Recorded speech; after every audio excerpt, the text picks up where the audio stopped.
கர்த்தர் நல்லவர். ஆகஸ்ட் 1ஆம் தேதியிலே உங்களை சந்திப்பதில் ரொம்ப மகிழ்ச்சி. அநேகர் நமக்கு 1ஆம் தேதி வந்துவிட்டால் வாக்குத்தத்த வசனங்களை கொடுக்கிறார்கள். சிலர் ஒவ்வொரு நாளும் வாக்குத்தத்த வசனத்தை கொடுக்கிறார்கள். பிரைஸ் இம்மானுவேல் அசெம்பிளி திருச்சபையிலே நாம் வாக்குத்தத்த கருப்பொருளை கொடுக்கின்றோம். கர்த்தருக்கு மகிமை உண்டாக. இந்த மாதத்தின் கருப்பொருள் என்ன? நியூ லைஃப் இன் கிரைஸ்ட், கிறிஸ்துவில் புதிய வாழ்வு என்ற தலைப்பை நாம் கொடுக்கின்றோம். கர்த்தர் நல்லவர். ரோமர் 6ஆம் அதிகாரம் 4ஆம் வசனத்தை நான் வாசிக்கிறேன், கேளுங்கள். மேலும் பிதாவின் மகிமையினாலே கிறிஸ்து மரித்தோரில் இருந்து எழுப்பப்பட்டது போல நாமும் புதிதான ஜீவன் உள்ளவர்களாய் நடந்து கொள்ளும்படிக்கு அவருடைய மரணத்திற்குள்ளாக்கும் ஞான ஸ்நானத்தினாலே கிறிஸ்துவுடனே கூட அடக்கம் பண்ணப்பட்டோம். கர்த்தர் பெரியவர். பிரியமானவர்களே, இந்த வசனம் நம்முடைய புதிய வாழ்வை குறித்து பேசுகிறது. ஒரு மனுஷன் கிறிஸ்துவுக்குள்ளார ஒரு புதிய மனுஷன் ஆக போது நாம் பழைய மனுஷன் சிலுவையிலே அறிவுண்டு மரித்து போய் விடுகிறது. புதிய மனுஷனாக கிறிஸ்துவுக்குள் புதிய வாழ்விலே நாம் எழும்பி விடுகிறோம். இந்த புதிய வாழ்வு தேவன் கொடுக்கும் ஒரு கிருபை. தேவன் நமக்கு கொடுக்கும் அவருடைய ஆவியின் ஒரு அனுபவம். தேவன் நம்மை ஆசீர்வதிப்பார் ஆக. சவுல் என்று ஒரு மனுஷன் இருந்தான். இவன் ஒரு பரிசேயன். இவன் சபைகளை துன்புறுத்துகிறவனாக, கிறிஸ்தவர்களை கொலை செய்கிறவனாக, சீஷர்களை தேடி அலைந்து அவர்களை கொலை செய்யும்படிக்கு வகை தேடினவனாக சுற்றித் திருந்தவன்.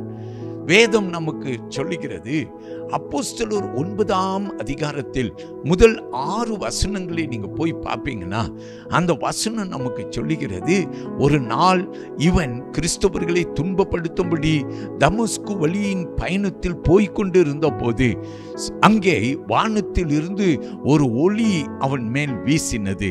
அவன் தரையில் விழுந்தான். அப்பொழுது வானத்தில் இருந்து ஒரு சத்தம், சவுலே சவுலே, ஏன் என்னை துன்பப்படுத்துகிறாய்? உடனே அவன் மறுமொழி கொடுக்கிறான். அவன் சொல்லுகிறான், நீர் யார் ஆண்டவரே?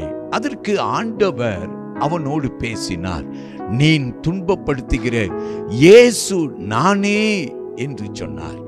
அருமையான தேவனுடைய பிள்ளையே, அந்த நாள் இந்த சவுலுடைய வாழ்வு முற்றிலுமாய் மாறினது.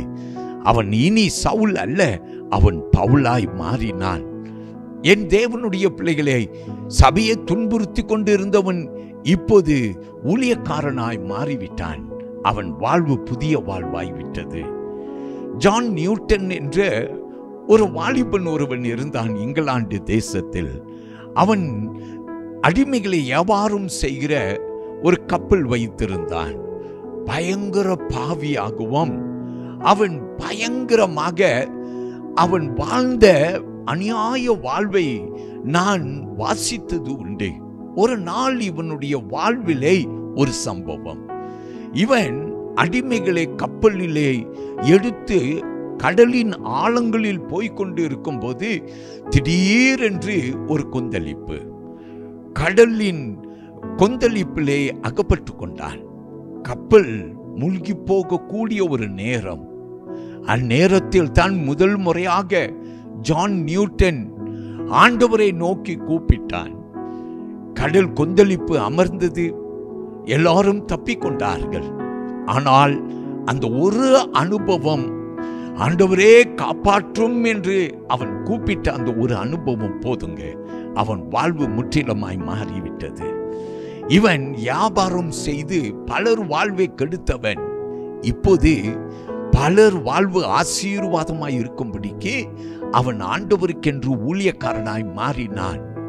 அந்த கப்பல் வாழ்வை விட்டு, அடிமைகளை வியாபாரம் செய்கிற வாழ்வை விட்டு அவன் இப்போது ஒரு பெரிய ஊழியக்காரனாய், யார் வாழ்வெல்லாம் கெடுத்தது போல அவன் இப்போது அநேகருடைய வாழ்வுக்கு ஆசீர்வாதக்காரனாய் மாறிவிட்டான்.